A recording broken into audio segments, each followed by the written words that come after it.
Om Sairam to all lovely devotees of Shirdi Sai Baba. Welcome to my channel Science Will and Hital here. बाबा के श्री चरणों में शतशत नमन करते हुए आज की वीडियो की शुरुआत करते हैं and thank you so much to all for subscribing my channel. Thank you, love you. Om Sairam. आज बात करते हैं एक क्वेश्चन है, क्वेश्चन तो नहीं है खैर, एक ये है नोट है. हमारे एक फैमिली मेम्बर है जिन्होंने मुझे भेजा था और इसके चलते जब मैंने ये कम्युनिटी में जब पोस्ट डाला था, बहुत सारे डिवोटीज़ ने सेम पोस्ट के नीचे अपना व्यूज़ लिखा या फिर अपना एक्सपीरियंस लिखा कि उनके साथ भी सेम ऐसा होता है. और मैंने जब नया नया करना शुरू किया था तब मुझे क्या एक्सपीरियंस हुआ था वो भी मैं बताती हूँ. ओके. और मेरी फर्स्ट स्तवन मंजरी की एक लीला जो मेरे साथ नहीं हुई लेकिन एक और साईं डिवोटी है, साईं डिवोटी के फैमिली मेम्बर के साथ हुई है. ठीक है, तो वो भी मैं साथ में शेयर करती हूँ. तो ये सारी चीज़ों को कंबाइन करके सारी बातें इस वीडियो में है या फिर बाबा की लीला है इस वीडियो में. ओके, चलिए शेयर करते हैं. सबसे पहले हमारी एक फैमिली मेम्बर है जिन्होंने एक मैसेज किया था मुझे और ये लिखती हैं, Om Sairam Hetal ji, I want to share my experience which happen today early morning से around 4:30. I was going to washroom. At that time I realized I am saying something. जब मैंने ध्यान दिया तो मुझे पता चला कि मैं स्तवन मंजरी क्या पाठ कर रही हूँ. ये मेरे मन से आ रही थी. I wanted to send you voice mail but मुझे ऐसा लगा कि मैं रो दूँगी, इसीलिए I am sending this message. ये दूसरी बार ऐसा हो रहा है. I felt like sharing this with you. Feel Sai Pa is there with me. This all happens after I started doing Samputit Path. Thank you for hearing me out. Om Sai Ram. Okay, तो ये हमारे एक family member है जो बाबा को साईं पा के नाम से ग्रीट करती है. ठीक है, इसलिए इन्होंने लिखा है आई feel Sai Pa is there with me. Okay, तो इनका मुझे मैसेज आया था तो वो मैंने ये पढ़ा आपके सामने और अभी इसका मैं मीनिंग बताती हूँ या फिर जो मैंने एक्सपीरियंस किया वो भी बताती हूँ. अब जैसे मैंने पहले बताया कि अब जब ये नोट मैंने शेयर किया था बहुत सारे साईं डिवोटीज़ ने भी मेंशन किया था कि उनके साथ भी सेम चीज़ हो रही है कि वो जब नींद से उठती है तो वो नोटिस करती है कुछ ना कुछ वो मतलब गाती रहती है अथवा या फिर ऐसे बोल सकते हो कि बोलती रहती है. ओके, तो वो क्या है फिर जब वो नोटिस करती है तो वो क्या होता है, स्तवन मंजरी होती है. राइट, स्तवन मंजरी की कोई लाइन्स ऐसी होती है जो वो गुनगुनाती रहती है मन से, है ना. तो जैसे इन्होंने एक्सपीरियंस किया तो ये डेफिनेटली होता है. ये मैंने भी एक्सपीरियंस किया था जब मैंने फर्स्ट टाइम स्तवन मंजरी के पाठ जब शुरू किए थे. ओके, और स्तवन मंजरी का सिग्निफिकेंस तो हम सबको पता ही है कि ये एकमात्र पाठ ऐसे हैं बाबा के पाठ जो बाबा के ऊपर बने हैं और वो भी बाबा जब फिजिकल फॉर्म में शिरडी में थे तब बने हुए हैं. ठीक है, इसके एग्जैक्ट 36 डेज के बाद बाबा ने महासमाधि ली थी. राइट, और दास गणु जी ने ये पाठ पूरे रचना की है इस पाठ की और ये पूरा पाठ बाबा को स्वयं दास गणु जी ने गा के सुनाया है. और जब से बाबा ने जब से शिरडी में ये पाठ सुनाए थे दास गणु जी ने बाबा को, तब से लेके आज तक टिल डेट स्तवन मंजरी के पाठ शिरडी में होते हैं. ओके, तो मुझे तो स्तवन मंजरी पे इसीलिए बहुत ही ज़्यादा आस्था है. मैं ऑलरेडी बता चुकी हूँ, 2 पाठ 2 सिक्के जैसे मेरे लिए स्तवन मंजरी और बाबा का साईं सच्चरित्र. इसी को कॉम्बिनेशन करके बाबा ने संपुटित पाठ भी बनवाए जैसे मैंने आपको बताया था. राइट, ये है बाबा की लीला और मैं बस ये दोनों चीज़ों को ही अपनी लाइफ में इम्प्लीमेंट करती हूँ बाबा की भक्ति में. ठीक है, तो चलिए अब इसके बारे में बात करते हैं कि ऐसा क्यों होता है. ओके, तो डेफिनेटली बहुत सारे डिवोटीज़ के साथ ऐसा होता है. मैंने भी फील किया था क्योंकि स्तवन मंजरी हमारे अंदर उतर जाती है. ठीक है, आप समझिए कि वो स्तवन मंजरी जो है ना वो बाबा का जो जैसे मैंने बताया ना पाठ है, पावरफुल पाठ. तो वो धीरे धीरे जैसे जैसे हम वो पाठ करते जाते हैं बाबा की भक्ति हमारे डीएनए में पेनिट्रेट हो जाती है. ओके, या फिर हमारी आत्मा में उतर जाती है या फिर हमारे अंदर उतर जाती है, पूरी समा जाती है, अपना हमारे रोम रोम में समा जाती है.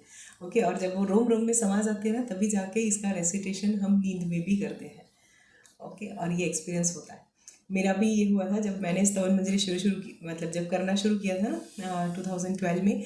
तब की 2012 में बाबा ने मुझे स्तवन मंजरी दी थी. मैंने शुरू की थी मतलब रेगुलर, जैसे बोले ने कि रेगुलर डेली करना शुरू किया, वो किया 2014 से 2014 टू टिल डेट.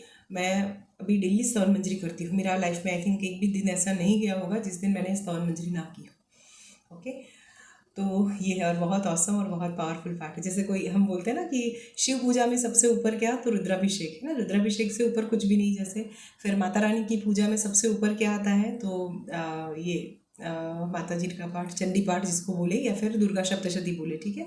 चंडी पाठ दुर्गा सप्तशती दोनों एक ही है। गुजरात में चंडी पाठ के नाम से जाना जाता है और बाकी सारी जगह पे उसको सप्तशती पाठ कहते हैं। तो मुझे जब शुरू शुरू में था ना, तो मैं बहुत कन्फ्यूज़न में थी कि चंडी पाठ क्या है और सप्तशती पाठ क्या है। फाइनली धीरे धीरे पता चला कि दोनों एक ही है। तो एक बात ये मैंने बीच में ऐड कर दी, अगर कोई सब गुजराती डिवोटी है और अगर उनको ये कन्फ्यूज़न होता है कि चंडी पाठ क्या है और सप्तशती क्या है, तो दोनों अल्टीमेटली एक ही है। ओके, सो माता रानी की पूजा में चंडी पाठ, फिर विष्णु भगवान की पूजा में अगर हम देखें तो विष्णु सहस्त्र नाम, ठीक है। सबसे ऊपर विष्णु भगवान जी का कोई पाठ है तो क्या है, विष्णु सहस्त्रम, राइट। और वैसे ही अगर बाबा के बारे में पूछे तो बाबा की पूजा में सबसे ऊपर क्या है, मतलब सबसे बेस्ट पाठ कौन से हैं, तो I must say it's a स्तवन मंजरी। ओके, सिर्फ और सिर्फ स्तवन मंजरी, क्योंकि मैं तो बहुत क्रेजी हूँ स्तवन मंजरी को लेके, और लिटरली मैंने जैसे बताया ना, ये उतर जाती है रोम रोम में। ओके, और ऐसा ही होता है। इसीलिए आप जो सुना आपने, ठीक है, ये हमारे फैमिली मेम्बर हैं जो बोली कि मैं नींद में भी ऐसा मुझे लगता है कि जैसे मैं कुछ भूलती हूँ, या फिर मैं जब वॉशरूम में जाती हूँ, क्योंकि नींद में होता है, राइट। उठ के जब वॉशरूम में जाते हैं तो आधी नींद में ही होता है, और उस टाइम पे अगर कुछ रेसिटेट का होता है तो वो क्या होता है, जो हमारे सबकॉन्शियस में घुस चुका है, जो हमारे अंदर बस चुका है ना, वो तो क्या है, स्तवन मंजरी। ओके, सो इसी तरह से होता है। और बहुत आप में से बहुत सारे साइंस डिवोटीज़ हैं जो सेम चीज़ एक्सपीरियंस करते हैं अपनी लाइफ में, राइट। तो स्तवन मंजरी इस तरह से हमारी अंदर उतर जाती है और इसी तरह से बाबा की भक्ति हम में उतर जाती है, राइट। तो बहुत ही औसम पार्ट है स्तवन मंजरी के। बाबा की पूजा में सबसे ऊपर स्तवन मंजरी, देन साईं सच्चरित्र। साईं सच्चरित्र भी आप देखो तो बाबा ने अपनी हयाती में ही लिखवाना शुरू कर दिया था हेमड़पंत जी से, लेकिन वो पब्लिश कब हुआ, 26 नवंबर 1930 को, राइट। तो वो संस्थान से बुक जब बन के बाहर आई, शिरडी साईं बाबा संस्थान से, वो पर्टिकुलर उस डेट पे आई थी, मतलब बाबा के जाने के काफ़ी टाइम बाद, राइट। लेकिन स्तवन मंजरी तो ये पाठ है जो बाबा ने सुना हुआ है, इसलिए स्तवन मंजरी पे बहुत ज़्यादा फेथ है मेरा। ओके, और आप भी इस तरह से स्तवन मंजरी के पाठ करते जाइए, आप देखिए कितना अच्छा रिजल्ट मिलता है। संपुटित पाठ जैसे मैंने बताया ना, इसीलिए बने हैं स्तवन मंजरी आगे पीछे 11-15 बीच में, राइट। क्योंकि ये दो चीज़ें जो मैं पर्सनली, ये देखो, क्योंकि संपुटित पाठ को क्रैक भी बाबा ने करवाया था, तो मैंने उनकी कृपा से मैं कर गई, ठीक है। और जो 2-3 महीने लगे मुझे, लेकिन फाइनली इसी तरह से बने, तो वो यही सिग्निफिकेंस है। क्योंकि ये दो, मुझे ऐसा लगता है कि ये बाबा के दो सिक्के हैं जो बाबा ने हम सब साईं डिवोटीज़ को दिए हैं। ओके, तो ये बहुत ही पावरफुली काम करता है। अब अगर मान लीजिए कोई स्तवन मंजरी, मतलब संपुटित पाठ पूरा नहीं कर सकता, बिकॉज संपुटित पाठ पूरा जो है वो हीलिंग पार्ट है, ठीक है। अगर कोई डिवोटी है जो वो पूरा नहीं कर सकते, और अगर वो सिर्फ स्तवन मंजरी करना चाहते हैं तो वो भी कर सकते हैं, क्योंकि स्तवन मंजरी का मेरा फर्स्ट एक्सपीरियंस जो मैंने किसी किसी और की लाइफ में बाबा ने किया था, या फिर मैंने जब उनको बोला तो जो मुझे रिजल्ट मिले उसके, वो मैं बताती हूँ। मेरी तो पूरी लाइफ ट्रांसफॉर्म हुई, वो तो सही बात है, ठीक है। लेकिन मेरी लाइफ में ऐसा जैसा कोई इश्यू नहीं था कि मैं ऐसा बोलूँ ना कि मेरा ये प्रॉब्लम सॉल्व हो जाए या ये हो जाए इसलिए मैं ये पाठ करती हूँ। मैं पर्सनली कभी इस तरह से कुछ करती नहीं हूँ, क्योंकि मुझे ऐसा लगता है कि बाबा की भक्ति ही इतनी सफिशिएंट है कि लाइफ में कोई इशू रहते ही नहीं है ना, सारे प्रॉब्लम्स सॉल्व हो जाते हैं। तो मैं अपना अगर पर्सनल एक्सपीरियंस बताऊं तो मैंने तो कभी किसी ऐसी कोई चीज़ के लिए ये पाठ किया फिर ये करूँगी ऐसा फ़िलहाल तो नहीं किया, ठीक है। वैसे जैसे बाबा से इंट्यूशंस जो आते हैं वो मैं फॉलो करती जाती हूँ, बस क्यों करवाते हैं वो मुझे नहीं पता, बस वो करवाते हैं इसलिए मैं करती हूँ और उनके श्री चरणों में अर्पण करती हूँ। ओके, ये इस तरह से मैं पाठ करती हूँ। तो स्तवन मंजरी का जो फर्स्ट मेरा एक्सपीरियंस था वो मैं शेयर करती हूँ कि जब मैंने 2000 मैंने जैसे बताया, जब बाबा ने मुझे दी 12 में दी थी, 14 से मैंने रेगुलर पाठ करने शुरू किए। 12th में शुरू किए थे, लेकिन वो कैसा था ना, ऑन ऑफ थे, है ना, जैसे किए फिर बीच में बंद कर दिया, फिर वापस किए, फिर बीच में एक दिन छोड़ दिया, इस तरह से होता था। लेकिन 2014 से तो कंटिन्यूएशन में हुए, एक भी दिन ब्रेक किए बगैर, ठीक है। तो ये था। अब देखिए, मुझे एक एक्सपीरियंस हुआ था स्तवन मंजरी का, जो सबसे पहले मैंने देखा, या फिर सबसे पहले जो मैंने पर्सनली स्तवन मंजरी के बारे में जो मुझे बाबा ने इंट्यूशन दिए थे वो मैं बताती हूँ। तो हमारे यहाँ पे शिरडी में एक मैं जिस शहर से हूँ बेसिकली प्रॉपरली, ठीक है, तो हमारे सामने एक आंटी रहती थी, तो वो शिरडी आई थी, ओके। और अंकल आंटी दोनों आए थे, और आंटी जी की बहन की बेटी, ठीक है, उनको कंसीविंग में इश्यूज़ हो रहे थे। मतलब 2 बार ऐसा हुआ था कि उसने बेबी कंसीव किया और उनका मिसकैरेज हो गया, और दोनों टाइम काफ़ी, मतलब 4-5 महीने में उनका मिसकैरेज हुआ। तो उनको डेफिनेटली पता चला कि fetish whether it's a baby girl और बेबी बॉय। अब मैं ये क्यों बता रही हूँ वो भी मैं आगे शेयर करती हूँ, बाबा की लीला है इसलिए बता रही हूँ, ठीक है।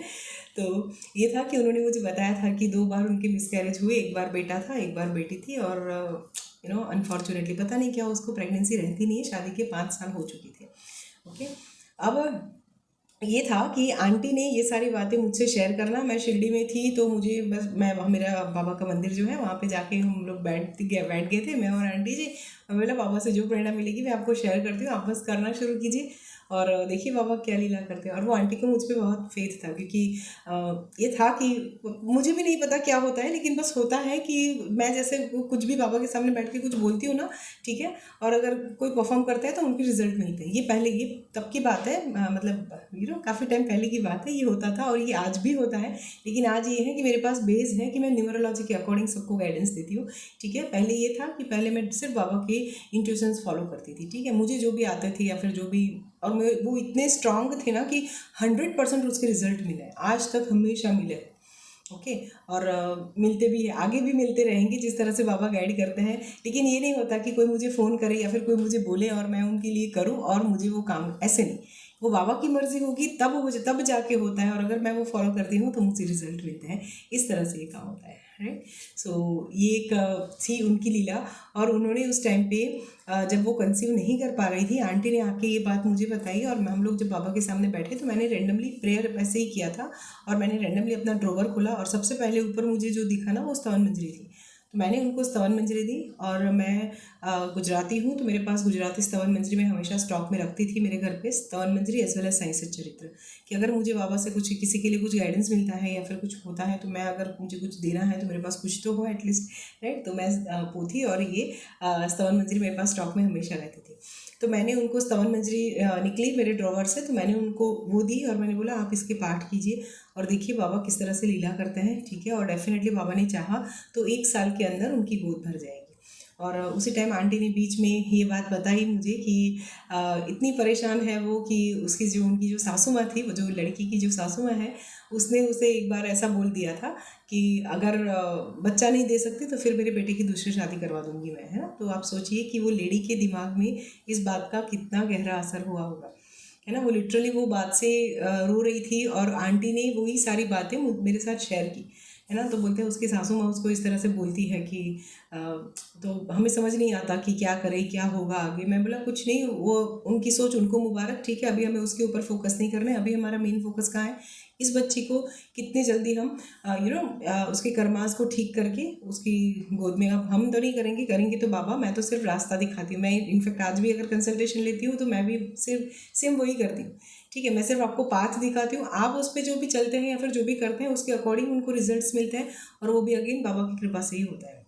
ओके। क्योंकि मैं हमेशा जैसे बोलती हूँ, मैं खुद बाबा को सरेंडर होके करती हूँ, आपको भी बोलती हूँ कि आप भी जो करेंगे बाबा के श्री चरण में अर्पण करिए और देखिए बाबा किस तरह से लीला करते हैं। और डेफिनेटली लीला तो होती ही होती है। ओके। चाहिए आपका हमारा स्ट्रॉन्ग डेडिकेशन। ओके। डेडिकेटली जो करेंगे ना उनको रिजल्ट्स मिलते ही मिलते हैं। ओके। सो ये था कि वो लड़की की शादी हो चुके 5 साल हुए थे, ऊपर थी सासू माँ ने ये स्टेटमेंट बोल दिया, 2 मिसकैरेज हो चुके थे बच्चे के, मतलब वो लड़की के। अब देखिए बाबा की लीला जैसे शुरू हुई। मैंने उनको बताया था कि उनको बोलो कंपलसरी करें और पूरा पाठ करें और फिर बाबा को सरेंडर हो जाए, बाबा क्या लीला करते विद इन। और बाबा ने चाहा, जैसे मैंने स्टेटमेंट बोला था, बाबा ने चाहा तो 1 साल के अंदर इनकी इच्छा पूरी हो जाएगी। और लिटरली उसने 1 साल के अंदर बाबा की इतनी औसम कृपा हुई कि उसको ट्विंस हुए, और एक बेटा और बेटी। इसीलिए मैंने बताया पहले कि मैं बताऊंगी कि उसको एक पहले बेटा था फिर बेटी थी, राइट। ये बात इसीलिए शेयर की क्योंकि मुझे बाद में ये बात बतानी थी कि बाबा ने इस तरह से लीला की कि उसने सिंगल डिलीवरी में, मतलब सिंगल टाइम पेन ही हुआ उनको, लेकिन उसी सिंगल टाइम में ही बाबा ने जो 2 बच्चे उनके लिए थे, ठीक है, खैर बाबा ने तो नहीं लिए थे ऑब्वियसली, उनके कर्मास के थ्रू जो बच्चे उनकी लाइफ से चले गए, बाबा ने वैसे कि वैसे 2 बच्चे, बेटा और बेटी, दोनों साथ में एक साथ उनको दिए एज अ गिफ्ट, ठीक है। तो मैंने उनको बताया कि आप दोनों बच्चों के बच्चे जब अच्छे से उनकी डिलीवरी हो जाए, बच्चे अच्छे से आ जाए बाहर, फिर दोनों बच्चों को बाबा के चरण में ज़रूर ले आइएगा माथा टेकने के लिए। ओके। सो इस तरह से बाबा लीला करते हैं और इसी तरह से सारी चीज़ें लाइन अप होते हैं। तो अगर आपकी लाइफ में ऐसी कोई आप ऐसे कोई इश्यू से गुजर रहे हो या फिर ऐसा कोई प्रॉब्लम है आपकी लाइफ में, तो आप भी ये कर सकते हो, क्योंकि उस टाइम पे बाबा से गाइडेंस के अकॉर्डिंग हमने जो भी किया था वो परफॉर्म किया था और बहुत अच्छे रिजल्ट्स मिले थे इनको। स्तवन मंजरी के पार्ट्स के रेसिटेशन से इन्होंने दोनों अपने 2 बच्चे जो खोए थे, वो दोनों के दोनों बच्चे सिंगल टाइम डिलीवरी में इन्होंने वापस पा लिए। ठीक है। तो बाबा इस तरह से लीला करते हैं। आप भी चाहो तो इस तरह से अपनी लाइफ में इम्प्लीमेंट करो, और आपको ये सब करने के बाद अगर कोई प्रॉपर बाबा की ब्लेसिंग्स मिलते हैं तो प्लीज़ ज़रूर शेयर कीजिएगा, ताकि और भी डिवोटीज इससे गाइडेंस ले सके और अपनी लाइफ में इसको इम्प्लीमेंट कर सके। या तो thank you so much dear, जिन्होंने भी ये मैसेज शेयर किया है। सॉरी मुझे आपका नाम नहीं नहीं पता है, तो मैं नहीं ले रही हूँ, इसलिए मैं साईं पा बोल रही, मैंने खास वर्ड बोला क्योंकि आप बाबा को साईं पा के नाम से ग्रीट करते हो, राइट, इसलिए। सो अगर आप ये लीला सुनती है और अगर आप चाहती है तो प्लीज़ मुझे मैसेज कीजिएगा, ठीक है। मैं एक बार और आपको थैंक यू बोलना चाहती हूँ, बिकॉज आपकी वजह से ही ये स्तवन मंजरी की जो लीला है वो मैं शेयर कर पाई, क्योंकि बाबा ने यही बात आपके थ्रू अभी जस्ट मुझे याद करवा दी ड्यूरिंग द वीडियो जब मैं बना रही थी उसी टाइम पर। या so thank you so much dear for sharing, and thank you so much to all. आप भी इस तरह से ऐसे कोई प्रॉब्लम फेस कर रहे हो तो ये करना शुरू कीजिए और देखिए बाबा किस तरह से आपकी लाइफ में लीला करते हैं, ठीक है। Thank you so much, love you all, Sai Ram, bye.